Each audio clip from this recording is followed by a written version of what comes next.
Tonight is November 23rd, 2025, and I have a McIntosh MX-113 stereo AM/FM tuner preamp. Works great, except the tuner has a problem where it breaks up a lot and just makes a horrible noise as if it's like going off frequency, which it is. And I'll show you exactly why. I've turned it on just so you can see it lit up, so I'm going to have to turn it off and unplug it. But I'll show you what the problem is. First of all, you got to take this piece right here off. There's 3 screws, as you can see right here.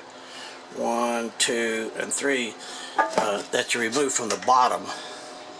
So obviously you have to remove the bottom. Also, no big deal. Got my camera lens cover swinging in the way here. But here's what the problem is. We'll get right to the point. The problem is, and I fixed it a few times, but I think I fixed it better this time. What the problem is, let me find my pointer. The problem is where the movable, see how that goes? See how it tunes? You know, it's old style tuning. And you can't see it real well. I've got some lights here that might help. Yeah, I think they will. Yeah. So see that? It's that piece of metal right there. Yeah, I want you to be able to see it. Right there. That's a grounding piece. It's a grounding finger for this. And it gets corroded. There's also one at this end, right down here. And I have, what I'm doing is I'm squirting by using a hypodermic needle. Okay, maybe you shouldn't use one of these, but anyway, this is a real one with a sharp point, so I can squirt the juice right in there. You can see what I'm doing. And then I move it back and forth a lot, turn it from one end to the other. And then I also got in there with one of these burnishing tools.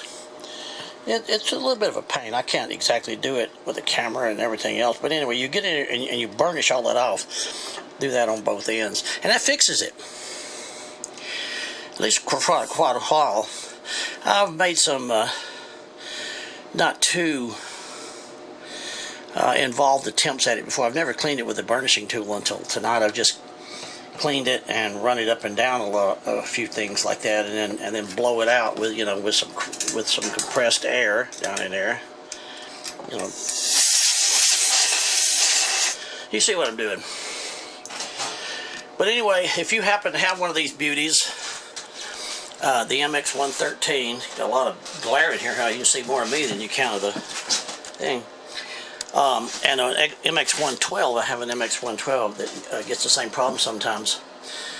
But if you have trouble with your FM getting all garbled and sounding like it's going off frequency and everything, that's why. I can almost guarantee you it'll fix yours too. It fixes mine every time. So maybe I fixed it again this time after a few years.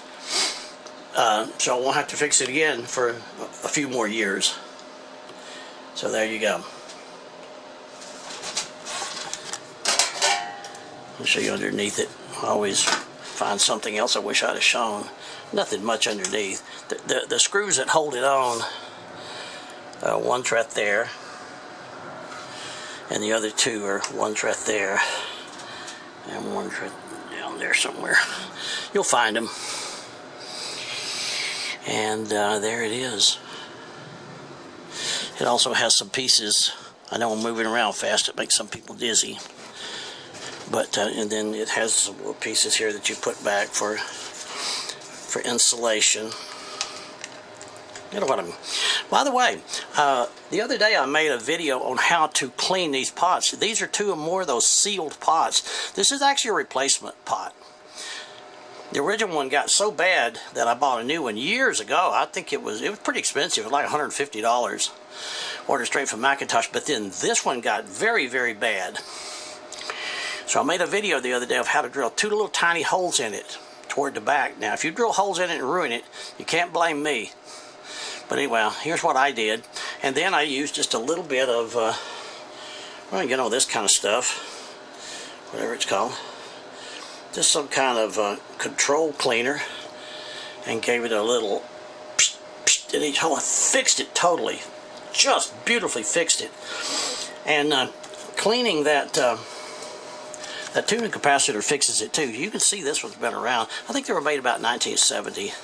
Got a little bit of rust on it, which sometimes they do get. I think all the ones they make now are made out of stainless.